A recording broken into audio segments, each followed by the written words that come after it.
of the largest forms of child abuse that happens in 2024 but gets swept under the rug and is rarely even given a second thought is evolution. No, hear me out. It is morally repulsive to teach a child that they come from monkeys, that they are a happy accident, that they are the result of beneficial mutations over large periods of time, that they have no value, they have no soul, they have no future, and they have no purpose, that they are just a cosmic accident and the equivalent to a banana or an animal.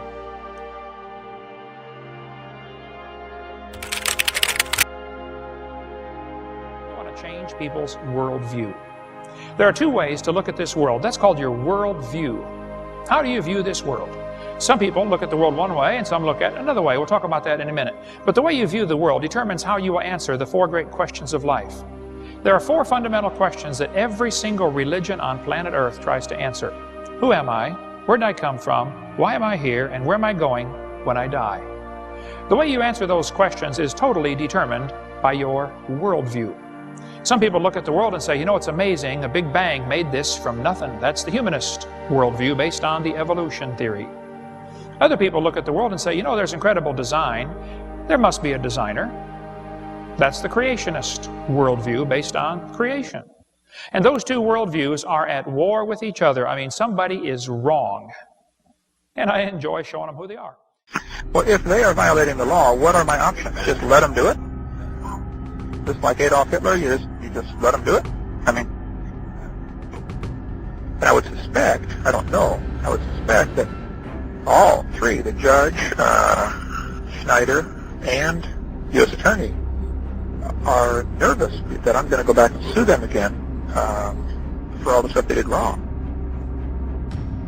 See, it's all now public record. I mean, it's part of a transcript. So there's probably a lot of things we could do to make life real miserable for IRS agents because they just plain lied and broke the law.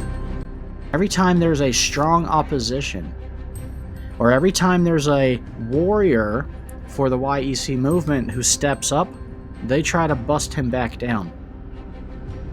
See, Kent Hovind is an individual like this. Kent Hovind is an individual who knows all too well about risking his life in freedom. You realize if this is recorded and gets out, I'm going to have so much, like I could die from this. Okay, well, when you reached out, I was excited. I didn't Steven, think you were going to be telling me about murder. You know that we can share secret information without it leaking. Like we've already. Yes, we have. We're on the level. Who was Mark going to murder? Was it Kent? Okay, so, and again, I would never reveal that publicly, but Mark said that out loud, publicly. Yep, I remember. So it's not me revealing this. This is what Mark said. Mark was freaking out. And he was getting a plane ticket. He wanted to go do what Zaire and their family was going to do so that they didn't get in trouble. You see what I'm saying? Mm-hmm. He's like, I'm going to go do it so that Zaire doesn't get in trouble. But then Skylar talked him out of it. He's like, you got to think of your daughter. You can't do this. He was like freaking out. Mm-hmm. And Skylar convinced him not to do it. Turned down for what?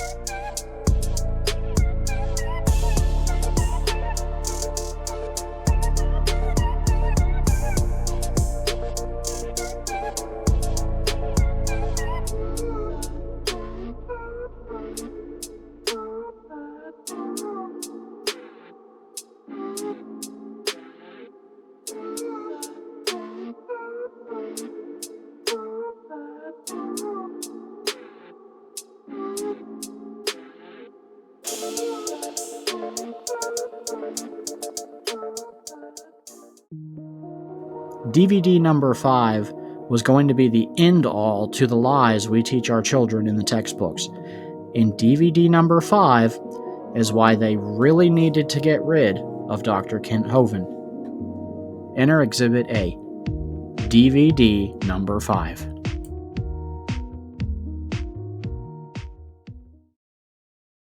DVD number 5 is what cost Kent Hovind 10 years of his life. The United States government would frame it as structuring. An individual taking amounts under the $10,000 threshold, which would then populate the required forms being filed for the IRS to follow along with those large transactions. It's a law that was created to try to detour drug dealers from being able to easily do business. It was made for criminals, but it was somehow used against a pastor running a small theme park in Pensacola, Florida, to lock him up for 10 years, off floppy evidence at that. This is what happened. Buckle up. You have got to see this ride. It's gonna be fun. This is an article from NCSE, National Center for Science Education, July 14th, 2006. Kent Hovind arrested on federal charges. Kent Hovind, the evangelist who styles himself Dr. Dino and runs the Creation Science Evangelism Ministry as well as Dinosaur Adventureland, a small creationist theme park in Pensacola, Florida, was arrested on July 13, 2006, on 58 federal charges. The Pensacola News-Journal, July 14, 2006, reports that in court, Hovind professed not to understand the basis for the indictment. "I still don't understand what I'm being charged for, and who is charging me," he said. The News-Journal adds that Hovind has been sparring with the IRS for at least 17 years on his claims that he is employed by God, receives no income, has no expenses, and owns no property. This was the cover charge that they would blanket over Kent Hovind in order to help make him go away. The reason they wanted to make Kent Hovind go away was because of DVD number 5.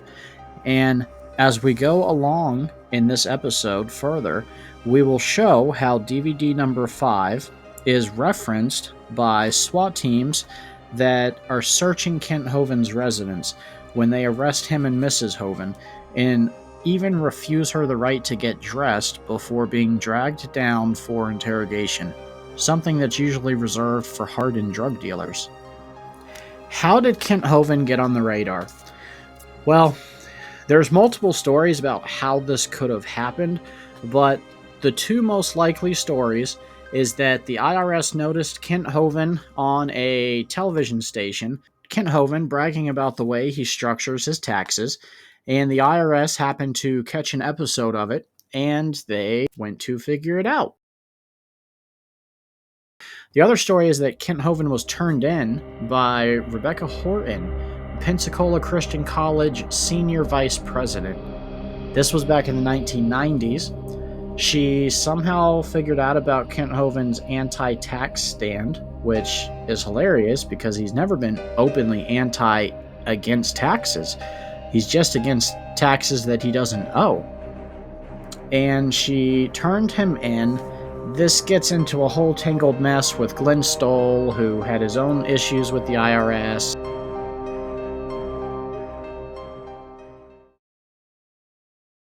I have this press release from the Department of Justice, stated April 27, 2005. I'm not going to, I'll read the whole thing, but I'll just give you some of the high points. That Glenn Stoll of Edmonds, Washington, was barred from promoting a tax fraud scheme using sham trusts. Do you think that that's what might have happened to you? Was this association with Glenn Stoll? Well, you have to take that sentence at a time. I agree that nobody should get into a tax fraud scheme, and I wasn't, and I don't think he is either.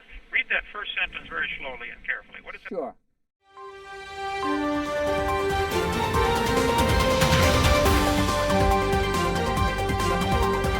New reaction from some of the small business owners targeted by an IRS law that is designed to catch criminals. The IRS permitted to seize bank accounts without a warrant and without even filing any criminal charges. But now some of these innocent Americans affected say that it has taken a big toll on their lives. And how could it not? I had to scramble, I had to borrow, I had to beg, I had to put money on my credit cards, things I've never done before. It's been a year from hell. No doubt. That is one of the clients that is represented by Larry Salzman in this case. He is with the Institute for Justice. Larry, welcome. Good to have you here. So this law, just to catch everybody up at home, if you make deposits smaller than $10,000, which many small businesses do across the country because they want to get that cash out of their, the business and put it into the bank so it's in a safe place, but that can trigger an IRS investigation, and then they can take the money out of your account on suspicion that maybe you're a drug dealer or maybe you're up to something no good because you're trying to keep it under that 10,000 threshold, correct? That's right. The problem here are civil forfeiture laws. Civil forfeiture laws allow the government to take your property without charging you, let alone convicting you of any crime based upon a mere suspicion that your property is involved in crime. All right, this was the Dinosaur Adventureland Properties. This is what it's all about. This is what Kent Hovind was fighting for. And we love our brother Kent Hovind. We want to support him, and his trial's coming up. And this is the property, and we want to ask, we got a couple of dogs coming up.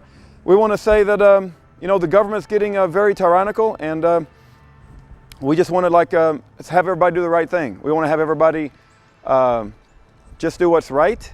And if Kent Hovind wants to keep his property, we need to support that.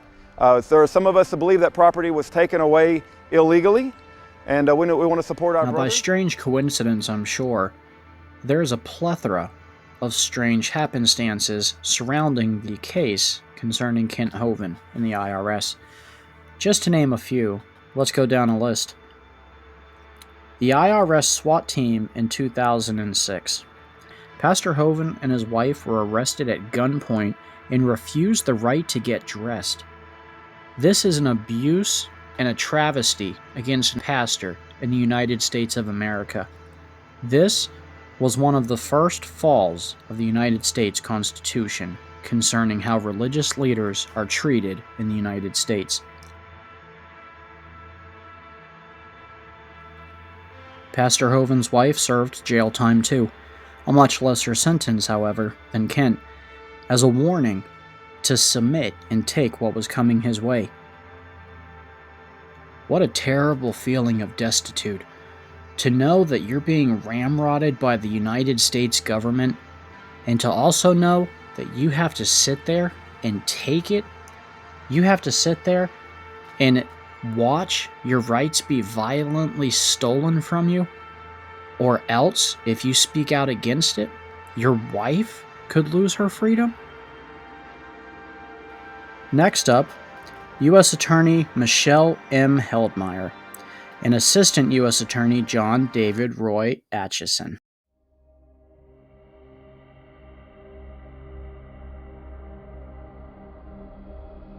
This is some of the most interesting facts pertaining to the entire case, things that are always looked over. And by the time we get done painting this entire picture for you, you'll understand exactly why a small-town pastor from Pensacola, Florida, spent 8 years in federal prison over taxes. In 1993, Judge Richard Credler was busted for illegal porn. He then committed suicide. 1 year later, in 1994, Michelle Heldmeyer, U.S. Attorney versus Kent Hovind, made national news when it was discovered that her husband, Joseph Heldmeyer, was on the same mailing list as Judge Credler. There was not sufficient evidence to convict Michelle Heldmeyer, but what's interesting is that her husband was also never convicted. How very, very interesting. And Assistant U.S. Attorney John David Roy Atchison committed suicide after being caught trying to sexually exploit and rape a child that was only 5 years old, only days after prosecuting Kent Hovind. New 5, a disturbing case of perverted justice. He's sworn to uphold the law, to prosecute those who commit crimes. But tonight, this man, a Justice Department officer, is charged after being caught in an internet sexting involving children. Good evening, everyone. Thank you so much for joining us. And we do want to tell you that we should caution you. What you're learning tonight is very disturbing. Yes, an assistant U.S. attorney from Florida finds himself on the wrong side of the law tonight. He's accused of going after a 5-year-old girl from right here in Metro Detroit. The intended victim is from Macomb County. The Florida lawman is from a town of Pensacola down in Florida. But at this hour, he's being held in a local jail cell. Local 4 Steve Garagiola is live in downtown Detroit with more on how this case came down. Oh, it is just incredibly disturbing. Not only is this guy an assistant United States attorney, but he's also president of a youth sports association in the city where he lives near Pensacola, Florida. So he's got a lot of contact with young children. Now, this was a sting operation, so there is no actual victim in this case. But what is truly frightening is that based on statements from the accused, there are very likely many real children out there who are victims. John David Atchison, arrested yesterday at Metro Airport upon arrival from Florida, made his first appearance in Detroit Federal Court today. According to a deposition from the FBI special agent in charge of the investigation, Atchison told the undercover detective to tell her daughter that, quote, "You found her a sweet boyfriend who will bring her presents." The undercover detective expressed concern about physical injury to a 5-year-old girl engaged in sexual activity. The suspect responds, "I am always gentle and loving. Not to worry." Most disturbing to investigators is the suspect's third response. When the detective asks, "How can you be certain there will be no injury?" The suspect responds, "Just gotta go slow and very easy. I've done it plenty." Atchison is 53 years old, an assistant United States attorney in Pensacola, Florida, who described himself online as a family man. So Atchison remains in federal custody right now. A detention hearing happens tomorrow, at which time a judge will entertain questions about bond. Rhonda? Oh, Steve, this is so disturbing. Can you tell us what was the connection to Michigan? Does this assistant U.S. attorney have any special connection here to Metro Detroit? Well, actually, no. He has no connection to Metro Detroit. And here, credit has to go to the Macomb County Sheriff's Department and their MACE unit, which is Macomb Area Computer Enforcement Team. They set up the online sting. And in fact, they have arrested 3 out-of-state suspects who have tried to engage sex with a minor. So the work of the Macomb County Sheriffs is really paying off, that work they're doing online. Oh, yeah. Well, we've reported on their successes with that unit many times, Steve. We're glad it worked in this case. Yeah. Now, what's interesting about all this is that Judge Casey Rogers, overseeing the entire court matter, told Kent Hovind that his tax charges were worse than rape, and we'll go over that later. But what's funny about that is I can't help but wonder if she knew that one of the prosecutors, the assistant prosecutor, was going to be busted for trying to rape a 5-year-old just a few days later. And I also wonder if she knew that the senior prosecutor on the case's husband was on a mailing list for illegal pornography. And I'm not going to tell you what type of illegal pornography, but as you can imagine, it's a very heartbreaking type. Even though there was not sufficient evidence to convict Michelle Hedmeyer, her husband, who was on the mailing list and it was confirmed, was never convicted. How interesting. Judge Margaret Casey Rogers makes a chilling statement that Kent Hovind's tax charges were worse than rape. Later, that was erased from the court transcript, which is funny considering how we mentioned before that both the prosecutors were related to, let's just say, child rape and pornography. From the original charge. Pensacola, New Jersey.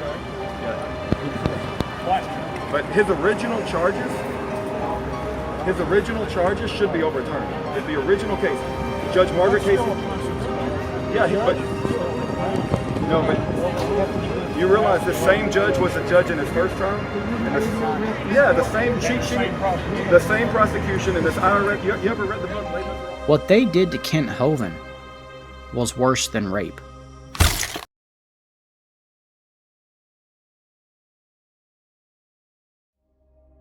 Now, Dr. Gray Dixon, along with 7 other witnesses of the trial, heard Judge Casey Rogers make the statement that Kent Hovind's charge was worse than rape. What crime was worse than rape? Structuring. And I'm speaking to you about structuring deposits to evade reporting requirements, commonly referred to as structuring. The Bank Secrecy Act requires that any cash transaction over $10,000 has a currency transaction reporting, and that has to be filed. Kent Hovind spent 8 years locked up for withdrawing his own money in amounts of under $10,000 so that it wouldn't need to be reported by the IRS, something literally almost everyone in the United States has done at some point or another.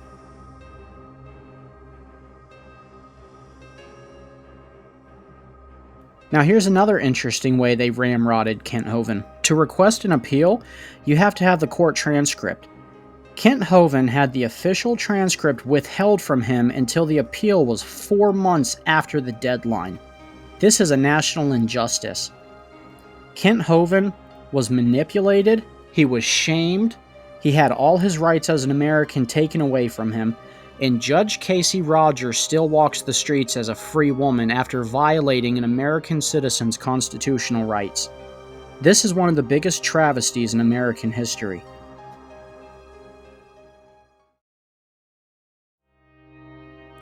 Did we mention how Judge Casey Rogers hates Christians? Well, interesting fact. Judge Casey Rogers has a harsh record towards believers. She issued a contempt order against 2 school teachers for praying before eating. She wanted to have them arrested. The source is Washington Times, September 17, 2009. The article was called "Lawmakers Back Officials Facing Jail for Praying." The same judge gave Kent Hovind 10 years. Was also appointed a case later on concerning Kent Hovind, which was ultimately dismissed, where she tried to give Kent Hovind a life sentence for alleged mail fraud. Wow, talk about nothing to see here, people. No, nothing to see here at all.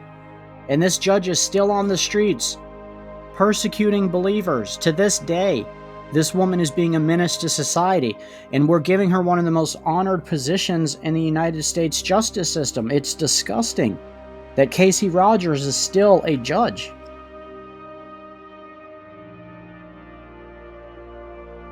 All right, we have Kent Hovind on the line. He's talking to Nico right now. We're going to put him on the board and go to him as soon as they're ready. He is a political prisoner, and he'll only have 15 minutes on the line with us. We're going to go to Kent Hovind right now. Political prisoner, more than a decade in prison, indicted under structuring that the New York Times will put on screen. Last year admitted is a total criminal fraud. Hearings last month in Congress admitting it's incredible.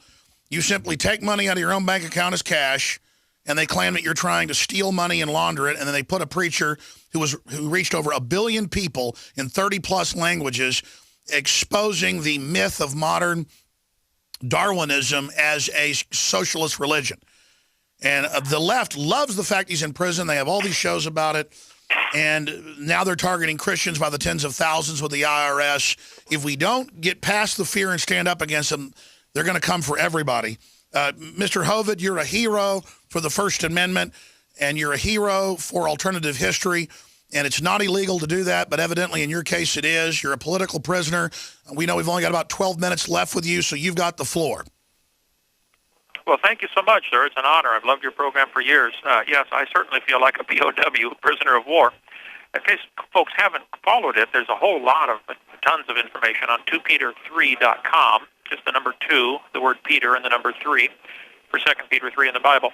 To summarize quickly, I was a high school science and math teacher for 15 years. I moved to Pensacola in 1989, became an evangelist traveling the world speaking on the subject of creation, evolution, and dinosaurs. And I was targeted very early by the IRS, the early 90s. I tried everything to find out, what do you want? I answered their letters. They never answered mine. Finally, they came with a SWAT team and threw everybody off the property, held my wife hostage for 17 hours, made her open the church safe, took all the money out of there. It's just a long, sad story, and everything is up on 2 Peter 3, and we have tried everything. So, Let's talk diesel therapy. In 8 years, Kent Hovind was moved around the country 23 times. What this does is it prevents your family from coming to support you and visit you in fellowship and give you that mental healing and therapy that you desire, but also it increases your chance of being brutally hurt or murdered. When you move an inmate around prisons that many times, it increases the chance and possibility of them being placed with a violent criminal. They were trying to kill Kent Hovind to cover up what they did. Because what they did is one of the most illegal travesties in the United States justice system. On top of this, 2 different jurors were dismissed in order to obtain the conviction. How interesting. How interesting that we're never told that in order to convict Kent Hovind, in addition to the jurors having to listen to how his charges were worse than rape, which I mind you, it is a judge's obligation to be unbiased. The jurors pass the judgment, the judge gives the punishment. IRS Special Agent Scott Schneider, he seized just over $42,000 from the CSE ministry safe. IRS Special Agent Scott Schneider stole $42,000 from God, from a ministry. Then, to cover his tail, he created a tax bill for the exact amount, $42,000. What a heinous crime in the United States of America.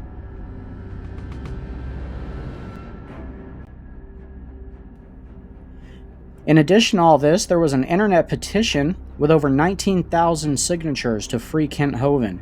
It vanished from the internet, along with all the video footage from the arrest and trial and the IRS raid.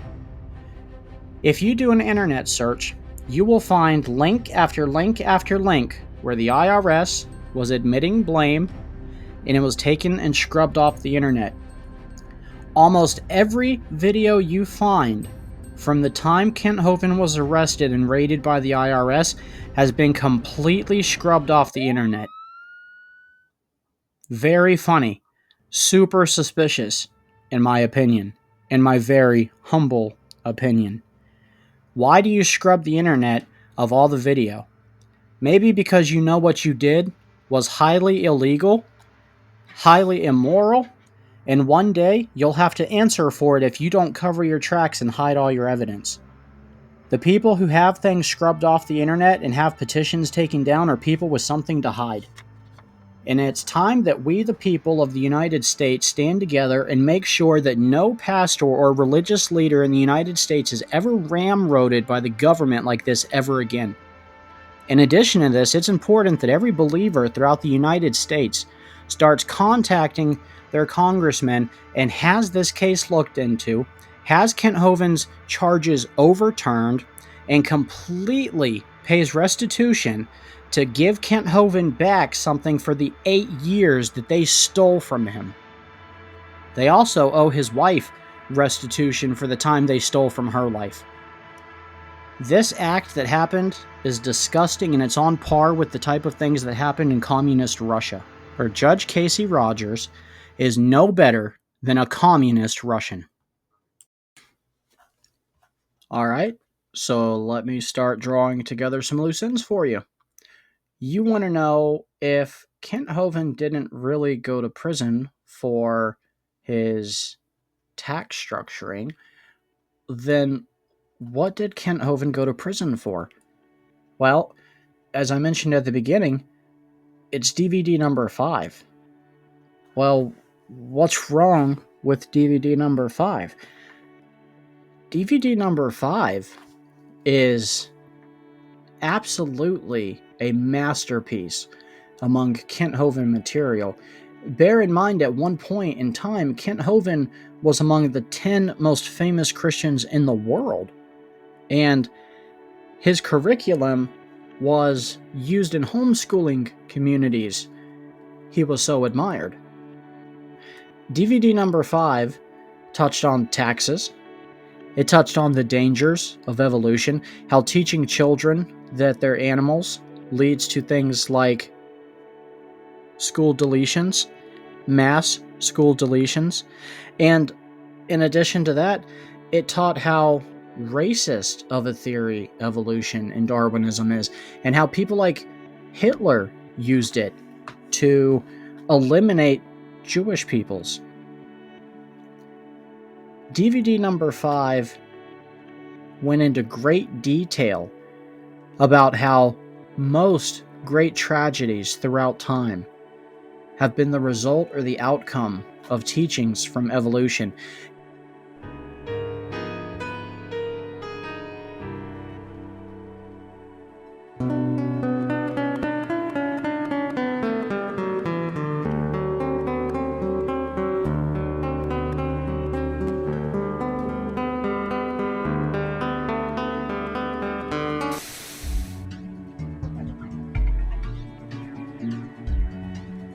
This is public enemy number 1. Evolution is a dangerous philosophy. Now, I taught science for years. I like science, and I'm not against the science, but folks, there's some just plain old poison mixed in these science books. I believe evolution is a dangerous theory for seven reasons. It is based on nothing but lies, and Satan is the father of lies, okay? The evolution theory removes all morality and all way to discover how to have morality. It's the foundation for humanism, racism, Nazism, communism, and the New World Order, coming soon to a city near you. We'll get into all that as we go along here. Evolution is not only a dangerous theory because it's based on lies only, it's dangerous because it removes all morality. Huxley said, I suppose the reason we leapt at origin of species was the idea of God interfered with our sexual mores. Ooh, we don't want God telling us we can't commit adultery. You know, Joseph Stalin ordered the execution of 14,700 Polish officers, prisoners of war. Why would you execute prisoners of war? I mean, what happened to the Geneva Convention, you know? Why did Hitler kill 6 million people, at least, maybe more? Why did Pol Pot of the Khmer Rouge kill 1/3 of his entire population? I mean, 1/3 of all the Cambodians were killed. Why? Why were the Aborigines treated like animals? They were rounded up and slaughtered. Every single Tasmanian Aborigine was killed. Kip Kinkle said, if there was a God, he wouldn't let me feel the way I do. There is no God, only hate. What happened to Kip Kinkle? Well, in 1998, Kip Kinkle walked into the cafeteria, shot 50 rounds from a semi-automatic rifle, 26 students injured, 2 killed. Later, the bodies of his parents were found in his home. He was arrested, taken to police headquarters where he attempted to murder a detective during his initial questioning. Almost right after the shooting, 5 more students within the Springfield School District in Oregon were arrested for threatening to murder students. One elementary kid shot 5 of his classmates with a BB gun. If there's a God, he wouldn't let me feel the way I do. Well, maybe if Kip Kinkle had been learning, hey, there is a God and he loves you and he's got a plan for your life and you better do what he says, maybe he wouldn't do that kind of thing. Could it be that what we're teaching our kids is causing this problem? See, God's plan is to fill the earth with people. Satan wants exactly the opposite. The Bible says God formed it to be inhabited. Very different in that pre-flood world. We covered that on video 6 of our Blue series. God saw everything and it was very good. That's perfect. That's the way I want it. Satan's plans put it back to 0. He wants to reduce human population with reduced birth rates by abortion. RU 486. By the way, interesting. In the military, when they want to throw something away, what do they call it? You're going to 86 it, right? Are you for 86? You for throwing this kid away? I wonder if they picked that number on accident or on purpose. Birth control, homosexuality, lower cholesterol, that lowers fertility. High cost of living, smaller families, eugenics. DVD number 5 was a threat to the New World Order. DVD number 5 was a threat to the government institution. It was a threat to the swamp.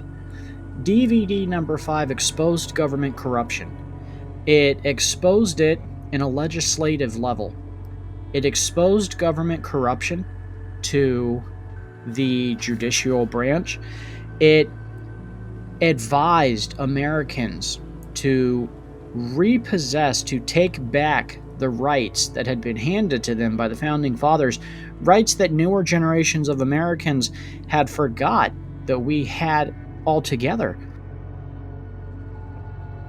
And I hope his story comes out. Maybe he'll write an autobiography, or somebody will write a biography about him, and those kind of personal things will come out. Well, it sounds to me like he's a habitual lawbreaker that has no respect for authority. That's the story I'm hearing. Yeah, of course, that's the way it comes across.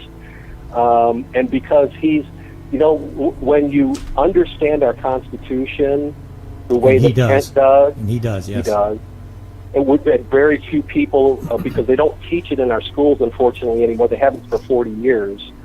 So we have a generation of young people that don't know the Constitution and the Bill of Rights, the Declaration of Independence, and what all that means, and what our freedoms are and what they cost us. And Kent does. And so when he just acts as a citizen should, and has every right to, he comes across as a radical. And it's sad.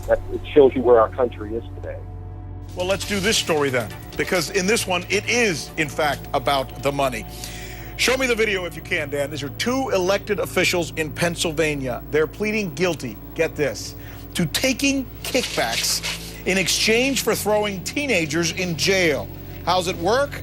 Well, meet Judge Mark Ciavarella and Judge Michael Kent. They pocketed $2.6 million from private youth detention centers who had to keep a very high head count in order to keep their government contract. And that's why the judges were sending kids to their jails who may not necessarily have needed to be in jail. This is unbelievable. Marcia Levick is joining us now. She's the legal director of Juvenile Law Center in Philadelphia. Marcia, thanks so much for being with us. Thank you. I don't even know what to ask. I mean, what could these kids have done?